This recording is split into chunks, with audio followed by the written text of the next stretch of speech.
How we doing out there, everybody? Well, a bit of a change of pace, pardon the pun, pace, for I am on a walk. Figured I'd change things up a little bit here, different kind of video. Haven't posted a video in a few weeks. We are back from break. I'm getting back from my school's Easter break. So figured it'd be time to drop a video here to kind of get us all back and fighting form, so to speak. So where are we now? We are in our final unit of the term. That's the drama unit. You guys know well enough by now. We did our novella.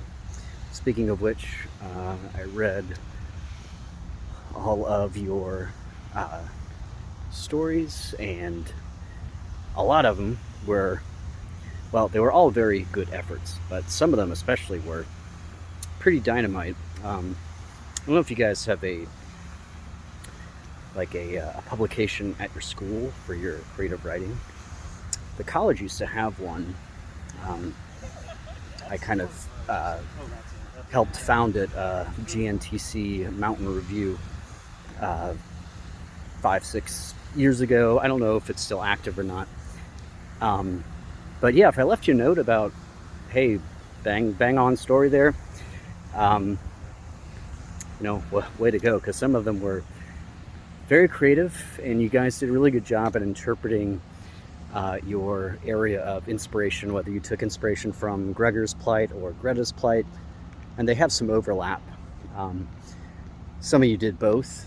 Your protagonists sort of had inspiration from both characters' arc in the metamorphosis, so that's done, graded. I caught up on grades, save for your annotations for Act 1 of The Importance of Being Earnest, so I'll get to those next week. So let's get into our play, The Importance of Being Earnest. You guys have had time to read it by now. It's classic 3-act structure. Our writer is Oscar Wilde, kind of a bon vivant, intellectual writer, aesthete, cultural critic, artist par excellence of the late 19th century. Just a biographical fact, he was homosexual. It's not a judgment, it's just a description. And that kind of landed him in some hot water. There was I believe he was my biographical knowledge is failing me here, but I believe he was part of an obscenity trial involving a relationship he had with another male actor. But that's just a little background on Wilde. As the name sort of suggests, he was a wild figure. He was a humorist, a wit, a very esteemed wit. So his play, The Importance of Being Earnest, we have two main couple pairs. On the men's half, we have Algernon and Jack. And then on the women's half, we have Gwendolyn and Cecily. You'll hear some traffic go by. So the men kind of cook up this scheme. They talk about the different roles that they play according to whom they're interacting with. There's the Bunbury tangent, where I believe it's, I get them confused, Algernon and Jack. One of them, when he goes to the country, he pretends he is visiting his sick friend Bunbury to get out of the city life. So there's this theme of country life versus city life. And remember, ultimately, our research question is, how is what Wilde is interrogating about these relationships? What parallels do you notice in today's landscape? And one thing that, in today's world, we're having a conversation about is people who live in the country versus people who live in the city. Different value systems, kind of two different subcultures in a sense. But the big thing Wilde is kind of having his way at is relationships. And Wilde is writing in the Victorian era in England, and it's named after Queen Victoria, the longest reigning monarch before Elizabeth II, who died some months back.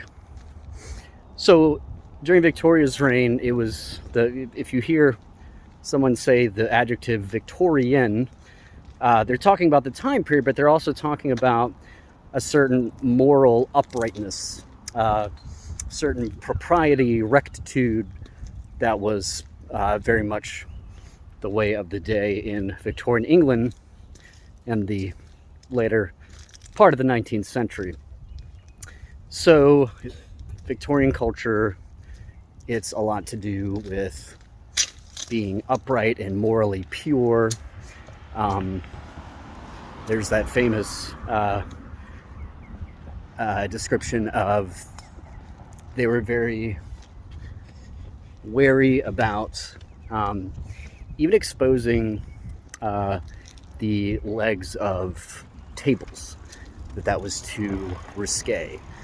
For if people saw legs, they might be sexually aroused or something like that. So it was a time of, we mustn't be naughty. We must be very pure and good, and don't excite anybody's arousal. So that's the backdrop of the sort of sociocultural climate. And we have this pair of women, this pair of men, sort of engaging in this flirtation, lying to one another, claiming to be someone that they are not, trying to have their cake and eat it too. So Wilde is kind of satirizing Victorian culture, saying, look, we purport rather to be this very morally upright and pure people, minding our manners and not being tawdry, but yet look how we carry on. We are people, after all. Our dealings with each other are never going to be perfectly morally pure, but we seem to be pretending that we are morally pure, even though we are not. Now, the research question asks you to kind of see how that parallels with today. Well, let's think of how, and I'm not going to talk about this in terms of religion, which has its own set of purity standards. I'm going to talk about it in terms of secular culture. That means non-religious culture. So in our secular culture, I like to think of cancel culture and what we might call political correctness. You mustn't be mean. Don't be mean. Don't be naughty. Watch what you say. Tisk tisk. No, no. What are you, a isterphobe? Okay. So we have this very kind of like nose up in the air.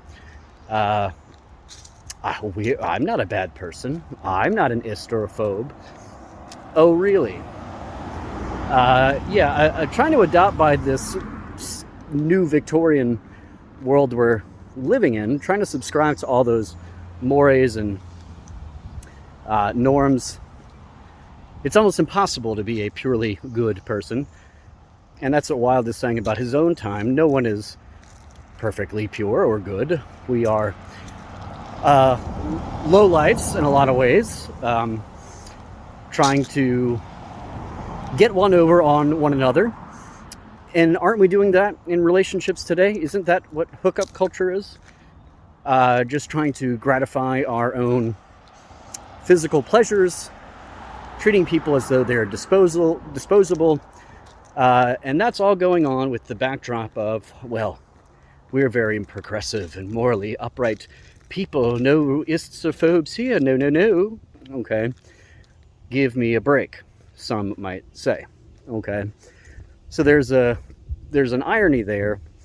We pretend to be very upstanding people, but we're human beings. We're low lives. Not purely low lives, but let's not pretend that we are so good all the time. People make mistakes. Nobody is an angel, okay? And I think that's what Wilde is saying in his kind of comedic, absurdist tone in the play. So for this week, there is a discussion forum having to do with Act 2. It's at the end of Act 2 where Jack and Algernon's schemes are discovered. And then we have the fallout of that in Act 3. So the discussion forum question, which is due Friday, asks you to kind of think about whose plight you sympathize with more, or which one resonates with you more, the women, Gwendolyn, Cecily, or Jack and Algernon, maybe a mixture of both, maybe none of them. Is it all just an elaborate game? Are we kind of products of our culture and times? All those things. You do want to give a in-text citation from Act 2 in support of one of your answers to the questions. I believe there are 3 questions to answer in that discussion forum prompt. Make sure you have your own original post, and you need to answer to another student's post for full credit. There's a word count. I believe it's 100, 150 words, both for your original post and your response post. So just make sure you're following the directions there. And other than that, you should be looking at your Galileo sources, trying to find information on the play. And, while you're looking at the play, keep all those things we talked about today in mind about the sociocultural backdrop of today's times and how it parallels the sociocultural backdrop of the Victorian era in 19th century England, a time where out of one side of our mouth we purport to be very, like we've been saying, morally upstanding people. But is that a facade? Is that a mask that we wear? Are we lying to ourselves? Should we just embrace ourselves, warts and all? Not to say that gives us license to take advantage of people, but, beware of, false piety and signaling how good and virtuous you are. Wilde might be saying of our times today as well, were he alive today. All right, so I will stop it there. Apologize for the background noise. If the video is inaudible and you want me to touch on anything further, just let me know. But let's have a good week, and I will come to you next time with a back in the house video. Next time we do one of these. All right. See you later.